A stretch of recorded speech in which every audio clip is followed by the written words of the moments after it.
Hello guys, welcome back to my YouTube channel yes chemistry away of success. और यहाँ पे आप सभी के लिए काफ़ी इम्पॉर्टेंट यहाँ पे कक्षा 10वीं का जीव विज्ञान बायोलॉजी से प्रश्न लेके आए मेरे प्यारे बच्चों। और यही सब प्रश्न आपके बोर्ड में आते हैं। यहाँ पे है मेरे प्यारे बच्चों उत्सर्जन उत्सर्जन तथा वृक्क एवं उसके कार्य का वर्णन करना है, क्योंकि अगर आपके बोर्ड एग्जाम में अगर आ जाए तो बिल्कुल भी आपको कोई भी प्रश्न ऐसा ना हो जिसको आपको छोड़ के आना पड़े। ओके। और आपसे यही रिक्वेस्ट है कि आप अपने इस यूट्यूब चैनल यस केमिस्ट्री को जरूर सब्सक्राइब करिए। यानी मनुष्य के उत्सर्जन तंत्र का नामांकित चित्र, या फिर दे देगा कि मनुष्य का उत्सर्जन वृक्क की संरचना एवं उनका नामांकित चित्र बनाइए, तथा उत्सर्जी अंगों का वहाँ पे कुछ भी वहाँ पूछ लेगा तो आपको हम फिगर सहित आपको पूरा डिटेल देने वाले हैं इस वीडियो में मेरे प्यारे बच्चों। सो प्लीज़ आप लोग सपोर्ट जरूर करिएगा और चैनल को अपने इस यूट्यूब चैनल यस केमिस्ट्री को सब्सक्राइब जरूर कर लीजिएगा। तो चलिए वीडियो को शुरू करते हैं मेरे प्यारे बच्चों। यहाँ पे सबसे पहले जानते हैं उत्सर्जन। उत्सर्जन क्या होता है? तो शरीर में विभिन्न उपापचय क्रियाओं में अनेक अपशिष्ट या वर्ज्य पदार्थ बनते हैं। जो जब उपापचय की क्रिया होती है, जो हम लोग खाते हैं, तो उसके बाद जो प्रोटीन होते निकल जाते हैं और उसके बाद कुछ अपशिष्ट पदार्थ बनते हैं, और इनका शरीर से कोई उपयोग नहीं होता। और क्या इनका शरीर से उपयोग होता है? बिल्कुल भी नहीं होता। कभी कभी तो ये अत्यधिक विषैले भी हो सकते हैं, और विषैले न होने पर भी अपशिष्ट पदार्थ कोशिकाओं में संचित नहीं किए जा सकते। यानी कि इनका शरीर में कहीं पर भी इसको रख नहीं सकते, इसको संचित नहीं कर सकते। अतः उनको शरीर से बाहर निकालना आवश्यक होता है, और इनको आपको शरीर से बाहर ही निकालना पड़ेगा इन अपशिष्ट पदार्थ को। ओके। अतः अपशिष्ट पदार्थों को शरीर से बाहर निकालना ही उत्सर्जन कहलाता है। तो उत्सर्जन की मेन डिफिनीशन कहाँ से आपकी आती है? तो मेन डिफिनीशन जो यहाँ पे उतर के आती है वो सिर्फ एक ही आती है मेरे प्यारे बच्चों, कि यहाँ पे हम लगा दे रहे हैं ना, अपशिष्ट पदार्थों का शरीर से बाहर निकलना ही क्या कहलाता है? उत्सर्जन कहलाता है। इसी को क्या कहते हैं? उत्सर्जन कहते हैं। तो अपशिष्ट पदार्थों को शरीर से बाहर निकालने की प्रोसेस को, क्रिया को हम लोग क्या कहते हैं मेरे प्यारे बच्चों? उत्सर्जन कहते हैं। ओके। मानव शरीर में प्रमुख उत्सर्जी अंग एक विक्र होते हैं। यानी कि हमारे अगर देखा जाए तो जो उत्सर्जी अंग होते हैं वो हमारा क्या होते हैं? एक विक्र होते हैं। अभी आपको विक्र फिगर बताएंगे। वृक्रों के अतिरिक्त मनुष्य में यकृत, त्वचा, फेफड़े और आंत भी उत्सर्जन में मदद करते हैं। और विक्रों के अतिरिक्त एक कुछ ऐसे आपके बॉडी में संरचना होते हैं जो कि उत्सर्जन में मदद करते हैं, जैसे यकृत, त्वचा, फेफड़ा और आंत इत्यादि ऐसे कुछ होते हैं आपके हमारे ऑब्जेक्ट जो कि उत्सर्जन में क्या करते हैं? मदद करते हैं। तो यहाँ आप देखिए ये हमारे क्या है, ये एक देखिए यहाँ पे ब्लू से बना हुआ है, एक हमारा रेड से बना हुआ है। तो ये बाएं सिरा बाएं वृक्क सिरा है, और ये हमारा बाएं वृक्क धमनी है। यहाँ पे बायां विक्र है, ठीक है ना, ये हमारा बायां विक्र है। और इसको हम लोग क्या कहते हैं? यहाँ पे महाधमनी होती है। और ये हमारा बायां विक्र है, ये बायां विक्र है। और ये जो है यहाँ पे रेड कलर का बायां विक्र सिरा है, और यहाँ पे जो इसके नीचे है यहाँ पे ये बाएं विक्र धमनी है। और ये क्या है? महाशिराएं हैं। और ये क्या है? बीच वाली महाधमनी है। और ये हमारा क्या, जो यहाँ से आई हुई है, इसको बोलते हैं बाई मूत्र वाहिनी। और ये हमारा क्या? मूत्र मार्ग है। और ये क्या आपका? मूत्राशय है, जहाँ पे स्टोर होता है यूरिन। ओके। तो ये फिगर काफ़ी इंपॉर्टेंट है, इसको याद रखिएगा। अब आता है मेरे प्यारे बच्चों हेडिंग मनुष्य के वृक्क की संरचना। यानी मनुष्य के वृक्क की संरचना कैसी होती है? तो मानव में वृक्क यानी कि किडनी, वृक्क को क्या बोलते हैं?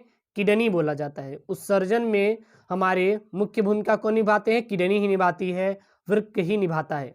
मुख्य उत्सर्जी अंग होता है। तो मानव शरीर में जो हमारा वृक्क होता है, किडनी होती है, यह मुख्य उत्सर्जी क्या होता है? अंग होता है। इनका कार्य रुधिर से यूरिया व यूरिया अम्ल आदि उत्सर्जी पदार्थ को छानकर अलग करना तथा उन्हें मूत्र के रूप में बाहर निकालना होता है। तो विक्र का कार्य क्या होता है?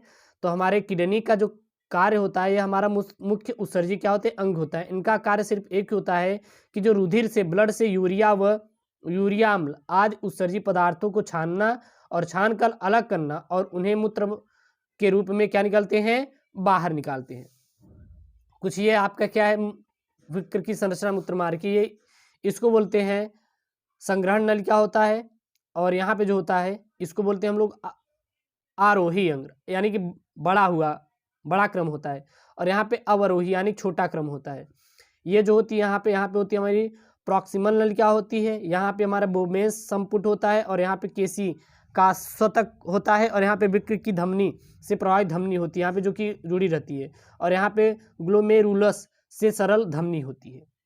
ओके, अब यहाँ पे है मनुष्य में एक जोड़ी विक्र सेम के बीच की आकृति होती है, यानी जो विक्र होता है, किडनी होती है, वो किसकी आकृति होती है, तो जिस प्रकार सेम होता है, सेम आप लोग देखे होंगे बोई जाती है, इसको खाना भी बनाया जाता है, इसका भोज्य पदार्थ, तो उसी आकृति होती है। ये उदर गुहा में कशेरुक दंड के दोनों ओर बाएं और दाएं स्थित होते हैं। और ये कहाँ स्थित होते हैं विक्र, तो ये उदर गुहा में कशेरुक दंड के दोनों ओर, जो कशेरुकी दंड होता है उसके दोनों ओर दाएं और बाएं स्थित होते हैं। बायां वृक्क यानी बाएं किडनी दाएं वृक्क से कुछ नीचे स्थित होता है। यहाँ देखिए, यह हमारी बाएं जो हमारा वृक्क है, किडनी है, ये ऊपर है, लेकिन दायां वाला देखिए इससे कुछ नीचे है, कुछ नीचे नहीं है, इसे देख लीजिए, इससे कुछ नीचे स्थित होता है। मनुष्य में 2 किडनी पाए जाते हैं, एक बायां और एक दायां पाया जाता है। प्रत्येक वृक्क 10 सेंटीमीटर लंबा, 6 मीटर चौड़ा, 6 सेंटीमीटर चौड़ा व 2.5 सेंटीमीटर मोटा होता है। जितने भी विक्र होते हैं, क्योंकि 2 विक्र पाए जाते हैं, दायां और बायां, इसमें से जिसकी लंबाई कितनी होती है 10 सेंटीमीटर, चौड़ाई कितनी होती है 6 सेंटीमीटर, व मोटाई कितनी होती है 2.5 सेंटीमीटर होती है। इसके आंतरिक भाग में मेड्यूला पाया जाता है, और इसके आंतरिक भाग में क्या पाया जाता है, मेड्यूला पाया जाता है, जो खोखला होता है, और यही भाग शीर्ष गुहा कहलाता है। मेड्यूला कुछ शंक्वाकार पिरामिड जैसे उभारों में श्रेणी की ओर उभरा रहता है।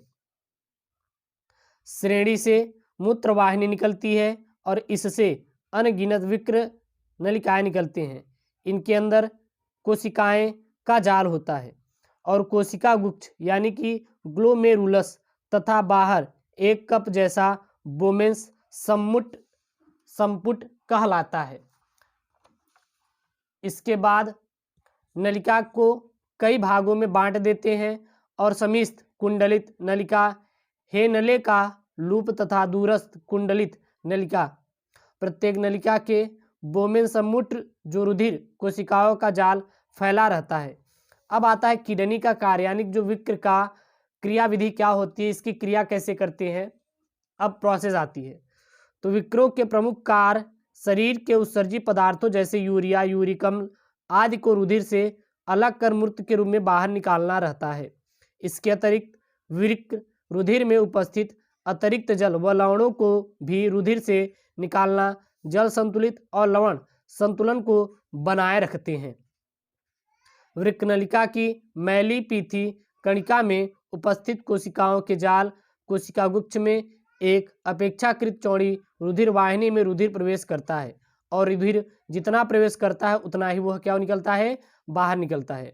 जब इसमें द्रव अंदर जाता है तो यह उपयोगी पदार्थ को छानकर अलग कर देता है, तथा अनुपयोगी भाग को जैसे कि यूरिया, यूरिक अम्ल बाहर मूत्र के द्वारा बाहर निकाल देता है। तो ये है मेरे प्यारे बच्चों विक्र की क्रियाविधि, विक्र की संरचना और उत्सर्जन की परिभाषा और उत्सर्जित अंग। तो ऐसे वीडियो पाने के लिए चैनल को सब्सक्राइब करिए। क्लास 10th साइंस का बहुत इंपॉर्टेंट प्रश्न है। ओके दोस्तों, थैंक यू, जय हिंद।